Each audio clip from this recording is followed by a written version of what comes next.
Going everybody, George here from GP Lights, helping you guys dress better, look better, and ultimately be better through style, tutorial, and tips videos like this. And in today's video, guys, it's time that I've covered my hair regrowth process for this past year. I started shaving my head last April and started doing some home treatments to help regrow my hairline. So let's go over everything that's happened throughout the past year. So what caused my hair loss, my assessment of it, my routine for the first 12 months, and what I'm actually doing right now. A lot of information to get through, so let's jump into it. A bit of background information. Now, I started losing some of my hair in the front a couple of years ago, about 4 to 5 years now, and I basically had the perfect situation for hair loss. First thing was genetic. Happened to my dad around the same age, and now it happened to me too. So that part, there was nothing really preventable there, well, from those genes activating and you started losing your hair. Second thing was chronic stress. Those couple of years of my life, up until like a year and a half ago, have been quite stressful. And stress, you can have stress-induced intelligent effluvium where your hair begins to shed faster. Now, a lot of people debate whether, does that make an actual difference? It happened to me along with my genetics. And the third thing, and the worst one of all, was I rocked a man bun for like those same amount of years. And the problem there is that constant, really tight pulling can also lose hair. I don't know what this, is there a clinical term for it where you pull your hair so tight that it begins to break and fall out? That also happened to me too. So a 3-case perfect storm of hair loss. This sounds so depressing already. Now let's assess the actual damage, and this is one of the reasons why I've been buzzing my hair down to the scalp. A lot of people in my comments like to make like excuses for me. It's like, oh, he's bald, he just doesn't want to admit it. I admit it to it, and I'm doing it, but I'll rant about that another time. And the reason why you really want to buzz your hair if you're going to be doing following this protocol and routine that I'm going to lay out shortly is that you won't be super subjective of how bad your hair loss is. I know as guys, we want to make it seem it's not as bad. We want to style it and cover it up a certain way, but you're ultimately doing a disservice to yourself because you're not addressing the issue and not looking at it objectively. I completely buzzed it well, I did it to the scalp a few times, and now I just do it to a number 1, so there's a little bit of color on my head. And you fully see how bad the situation is. I'll throw up a couple of videos on screen right now about around this time last year, about April, May. And yeah, it was pretty bad. And I wore it openly, so I knew that I had to objectively take a look at it and not try to make it seem like it's not as bad as it is. Because if you make it seem not as bad as it is, you're going to get to the point where it's even worse. And now we're going to take a look at an assessment. I used a Norwood scale. It's not the most accurate system for grading your hair loss because depending on the source and the type of images used, it may be better, it may be worse. But from my initial stages, definitely between a Norwood 2 to a Norwood 3, depending on the reference pictures you use. There's going to be some variation, but this is as close as I can get. So I stuck it in a Norwood 2.5. Now, starting it off with my hair growth routine for the first 12 months, and then we're going to get into what I've been doing for the past 2 to 3 months and the results I've experienced with it. Now, starting it off with what I've been doing on a weekly basis, number 1 is derma rolling with a 1.5 millimeter needle once per week. Derma rolling is great. It's excellent for hair growth because it relies on a theory that when you create micro wounding, you're going to promote growth factors to the hair and skin. And since the hair bulb and skin are both party epidermis, the theory behind it is going to be indiscriminate of what it contributes the growth factors to. The second part of the routine, I use an oil blend and I put it as a mask to sit on for an hour, then go wash off my hair.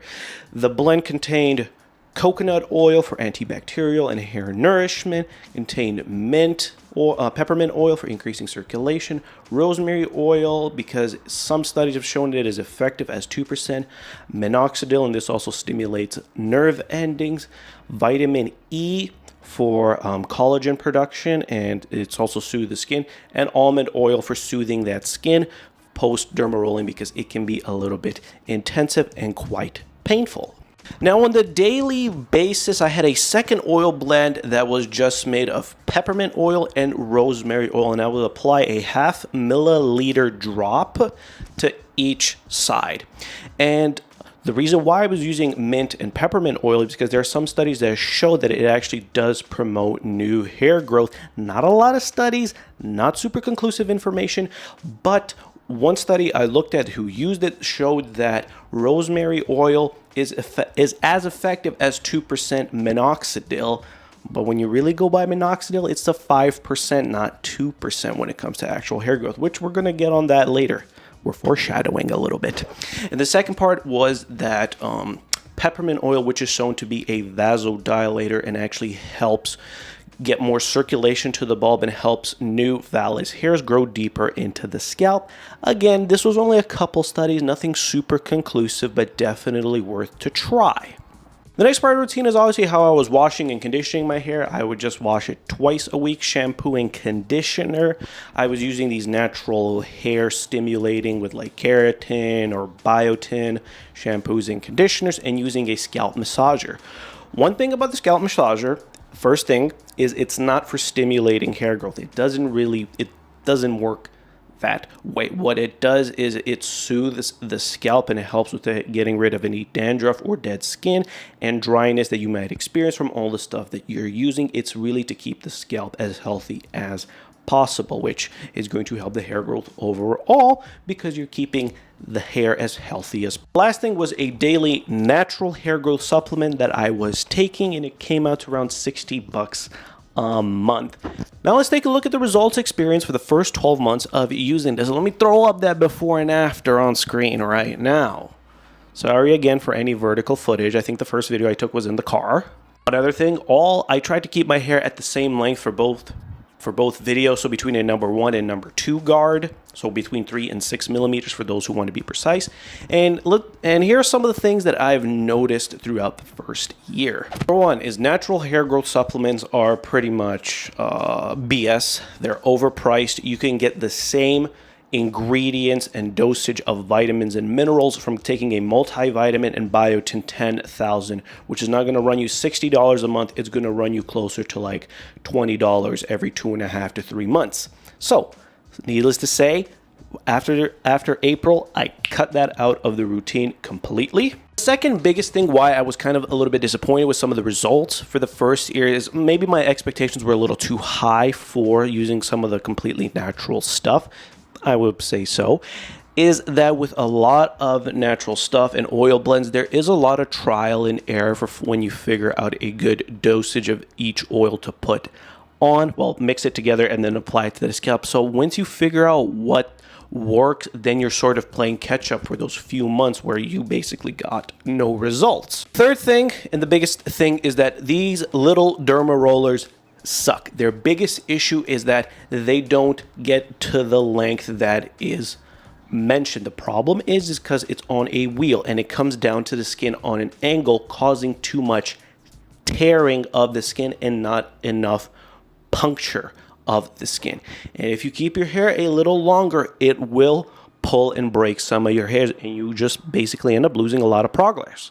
What I did was I upgraded to an auto derma roller pen. Well, not a roller, it's a derma auto pen thingy where basically it goes straight down into the skin. These things are expensive. This one was around $150, but it is so much better because you have all the lengths on the pen itself. You just twist the knobs and you can improve the speed at which it is, and you can adjust how many needles you have going in, which is 12, 24, or 36, and it works so much better because it's going straight into the skin and you can get into super precise small locations. It is a little bit more expensive, but it's something you're going to use every single week. So if you can't afford it, definitely make the switch. You're going to notice a huge difference. And it's less painful because there's no tearing of the skin. It's just direct puncture. Even though there's blood, it's not as painful. Now, ladies and 99% gentlemen, the new routine, the nuclear stack, the pharmaceutical grade quality stuff. Let's get into the big three.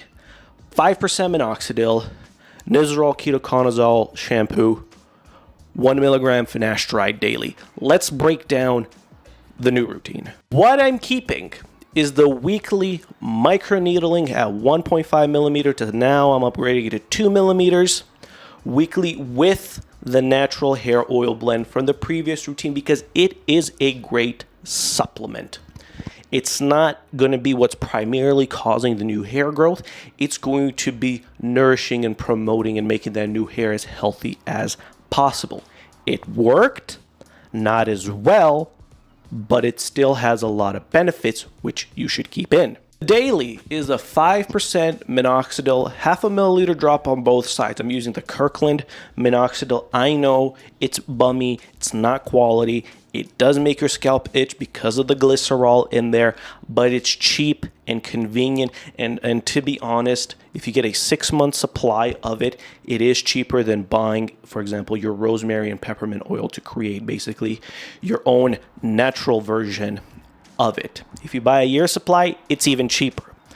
But then again, a lot of people don't like the scalp itching, and if you have longer hair, it is going to dry it out. But that's why we have the oil to use. But if you're rocking your hair short and buzzed, you're not really going to care how greasy or dry it gets from the glycerol. Because here's a master tip why you should buzz your hair when doing this. Nothing is going to get stuck in the hair shaft. It's gonna all go to the root because there's not much hair shaft. It's short. Shampoo and conditioning routine, I'm still keeping just a regular ass conditioner, but I'm using the Nizoral ketoconazole shampoo because there's some research that show that it does have topical DHT inhibition, which is what we want because DHT is Satan when it comes to hair growth. I'm ranting a little bit. And I kept the scalp massager again because the dryness you experience from using minoxidil or Rogaine, you definitely want to exfoliate the scalp again just to keep it as healthy as possible. Here's a big pro tip. If you're using Nizoral or any medicated or active ingredient shampoo, you have to leave it at least 5 minutes on your scalp for it to get on into the hair root. It doesn't matter how great quality shampoo you use or how bad of a shampoo you're using, it's not going to have really any effect on your actual hair growth if you're not leaving it on for 5 minutes to actually get into the scalp. And what you'll notice is like when you first put it on, you get that foamy sensation, but over a couple of minutes you run your hair through it and there's less and less foam and bubbles and that soapy consistency on your hair because it's being absorbed, and you got to wait till it all absorbs. Now, the biggest thing that I'm taking right now is that 1 milligram finasteride. Everybody knows finasteride is the basically go-to supplement prescription medication when it comes to hair loss. I was so skeptical and scared about it first, but I did a lot of my own research. Looked at Harvard Medicine. I looked at a bunch of different research articles that show it's a very well-researched medication. It's been prescribed to over 60 million men for the past 30 years, and side effects only occur at the highest end 4% in cases. Now, I did talk to my doctor before getting it prescribed. He answered all my questions. A lot of them were just the same stuff I looked up from research. He did inform me there might be some ball pain in your nuts for the first month, which I did experience. Nothing too severe. It was like a 2 out of 10 for pain, 10 being the worst pain imaginable, 2. It wasn't that bad. And, you know, it's a lot of guys who take it, they'll be like, oh, you're going to get, your dick's not going to work, you're going to grow man boobs. I haven't experienced any sort of loss of function down there or anything like that. For me, I just responded normally to it. And let's take a look now at the results from April to now, April of last year to now compared to using just the more pharmaceutical option. Here we go. And this is actually taken literally today as of recording this video. And I'm quite, it's getting there. It's getting a lot better. And again, the big thing with hair growth is it's going to take anywhere between 2 to 6 months. This is very important. 2 to 6 months from that vellus baby hair, for me, they look super white and blonde, to turn into a mature hair. That's why you have to have so much patience and consistency throughout this. That's why the results aren't just bald patch, completely filled in. It's very procedural where it just progressively gets either from vallus to mature, and then more mature hairs, and then more mature hairs, and then it's fully filled in. And there you guys have it. That is my hair growth process, routine, and everything I've really learned along the way for this past year. If you guys watched this far into the video, I know it was super long, and be sure to drop a like, comment any questions, thoughts, concerns, your opinion down below, and check out some of my other videos on screen right now. Peace.